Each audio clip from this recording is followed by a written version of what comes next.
In March 1947, Earl Louis Mountbatten and his wife Edwina arrive in New Delhi.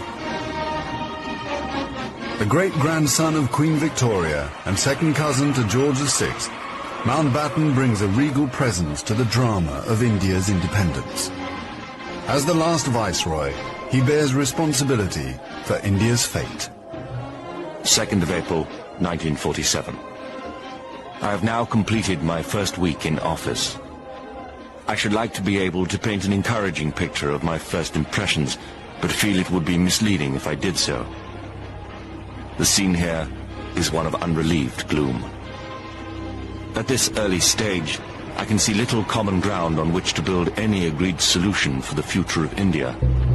The only conclusion I have been able to come to is that unless I act quickly, I may well find the real beginnings of a civil war on my hands.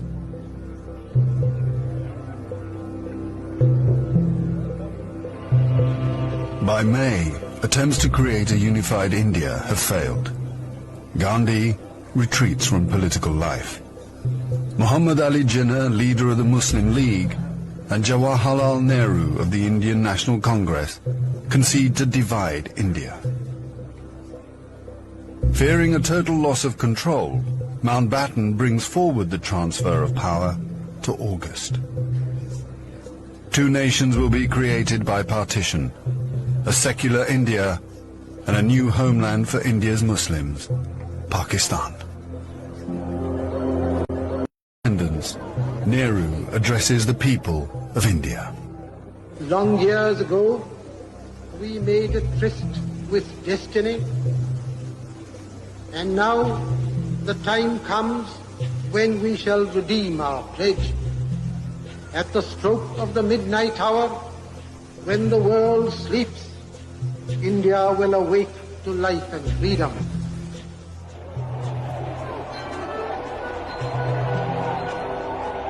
The 15th of August, 1947, the British Empire in India has come to an end.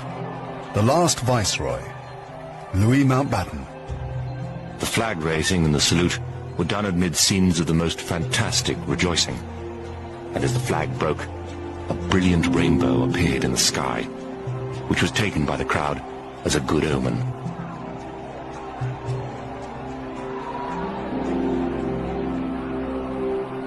Qasim Muhammad. On the 15th of August came freedom. The freedom to burn, loot and murder. While Delhi and Karachi were celebrating, central Punjab was burning.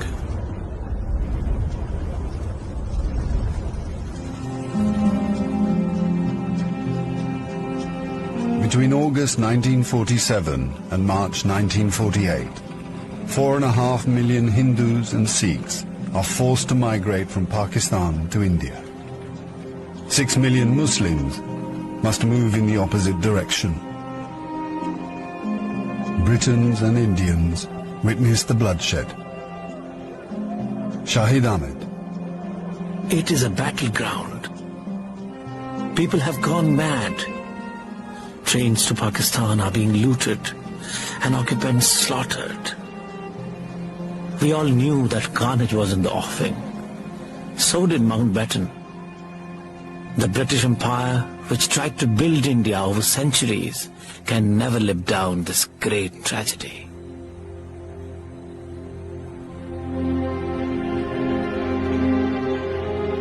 Lieutenant Colonel Hubert Boyd Hudson. The sight from the air was awe-inspiring. In this chaos, millions of refugees were struggling to get to India or Pakistan. Thousands of others were doing their best to prevent them, murdering them by the hundred. But death is nothing. There are things more terrible than death.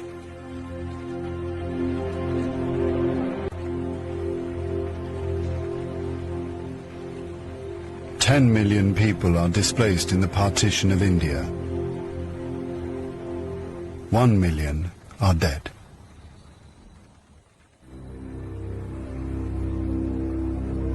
By the summer of 1948, most of the British have left. Hubert Boyd Hudson has been in India for 15 years. India is full of ghosts. Houses I have lived in, now inhabited by Indians, remind me of the days which will never come again. When the Viceroy drove past with a cavalry escort in red coats, I have seen the greatness of the British in India, but now it is all ended, and we are the last to leave, the few who are trying to tidy up the mess which the sudden splitting of an old empire has caused. Britain has lost its greatest imperial possession. Mahatma Gandhi once said that if India became free, the rest of the empire would follow. In the next 10 years, the fire of India's independence will spread around the globe, from the Middle East to Africa.